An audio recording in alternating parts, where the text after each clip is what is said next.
में इतना समय से ये तो बोले भाई भगवान आप कहाँ से आए, तब एक उसमें वहाँ श्लोक आया कि वो वहाँ से जीव लोग जीव भूता सनातना। तो मैं सनातन से ही उत्पन्न हुआ हमारा, और तुम भी सनातनी हो, तो हम सभी सनातनी है, सनातन को मानने वाले। जो सनातन है वो हमेशा पुरातन है, और जिसका अंत्यकरण हृदय, जिसका दिल जो साफ हो, मन अंत्यकरण जिसका शुद्ध हो, जिसके अंदर सबका कल्याण की भावना हो। हमारे महात्मा संत लोग कहते हैं कि अन्न का दाता सदा सुखी, वस्त्र का दाता कमलापति। जो भूखे को अन्न दे देवे और नंगे को कपड़ा दे देवे, उससे बड़ा कोई दानी नहीं है। तो ये हमारे जीवन में देखिए कि अभी इतने बड़े बड़े भगवान राम का मंदिर का दिव्य स्थापना हो रहा है कि 500 सालों के संघर्ष के बाद हम सबका सौभाग्य है कि हम लोग अपने आंखों से भगवान को वहाँ विराजमान होते हुए देखेंगे। ये एक तरह से देखिए कि अभी आपने बोला कि भाई यहाँ पर हमने परशुराम जी का जो है 22 फरवरी, 1 महीने के बाद, तो भगवान का राम का होने के बाद फिर परशुराम का, तो विशेष रूप से बहुत ही अच्छा और दिव्य ये धाम बन रहा है। और हमारे महाराज जी योगी जी जो है हमेशा से मुख्यमंत्री जी उत्तर प्रदेश के जब से भी आए हैं, चाहे मोदी जी हो, योगी जी हो, सभी सनातन धर्म को लिए हमेशा से बहुत ही बड़ा एक प्रभाव पड़ा हुआ है। एक मैं देखा कि एक अपना गाड़ी चलाने वाला कोई ड्राइवर था अपना, वो कोई ईसाई स्कूल में पढ़ाता था, तो बोला कि 25 तारीख को, अभी पिछले थोड़े दिन की 2-3 दिन पहली बात है, कि 25 दिसंबर को उनका कुछ नया वर्ष मनाया जाता है या बड़ा दिन मनाते हैं। तो उसने बोला कि भाई वहाँ पर वो जो है कुछ ऐसे कार्टून जैसे बनते हैं, तो वैसे बन के जो है बच्चे को जाना है। तो उसने बोला कि मैं जो है अपने बच्चे को वो स्वरूप नहीं पहनाऊंगा, और ये तिलक लगा के आएगा और ये लाल कपड़ा पहन के आएगा। तो बोले भाई ऐसा क्यों? बोले जी राम जी का स्थापना हो रहा है, इसे बजरंग बली का स्वरूप बनाऊंगा, इसको ये राम का स्थापना हो रहा है, इसलिए मैं बजरंग बली का रूप बना के भेजूंगा। तो उन्होंने भी वहाँ उस टाइम में ज़्यादा इतराज नहीं किया कि भाई मोल ऐसा स्थिति ऐसा देश में बनते जा रहा है, हर जगह पर ये पूरा देश के अंदर में ऐसा वातावरण बना इतना वर्षों के बाद में, कि अभी जो है हम लोग बहुत, अभी देखिए 65 साल की उम्र है।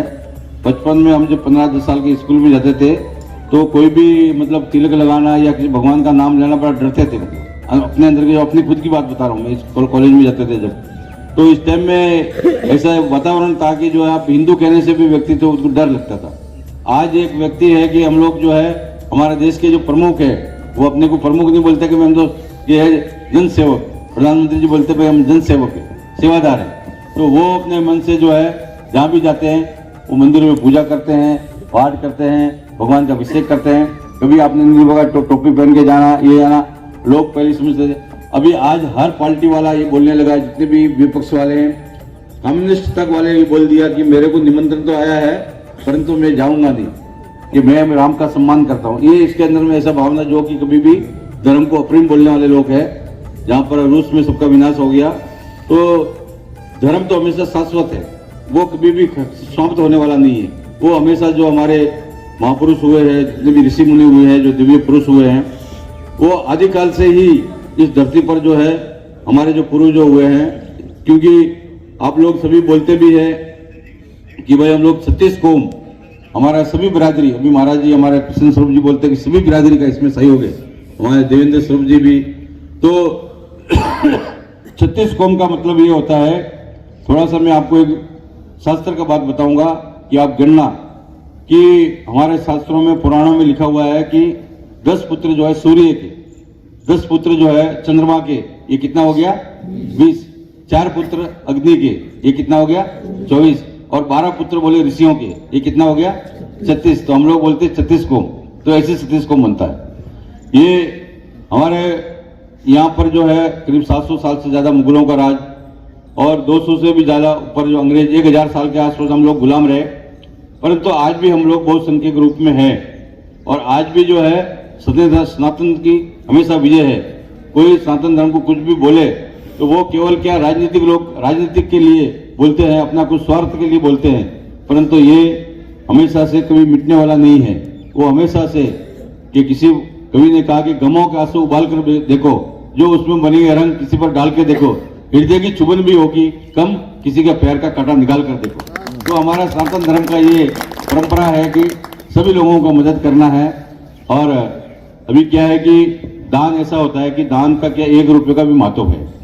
जैसे हमारे देवेंद्र जी भी बोल रहे थे कि 1 रुपये भी कोई श्रद्धा भावना से अगर देता है कि 1 रुपये, तो उसका भी देखिए कि कितना बड़ा अग्रवाल धाम कितना बड़ा बन गया।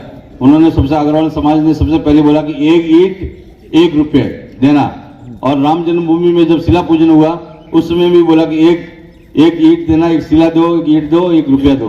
तो आज क्या रूप स्वरूप बन रहा है। तो यही हमारा महाराज जी का संकल्प है कि हमें भी जो है प्रत्येक घर से सबके वहां से आना चाहिए, सब इसमें अपना भागीदारी समझे।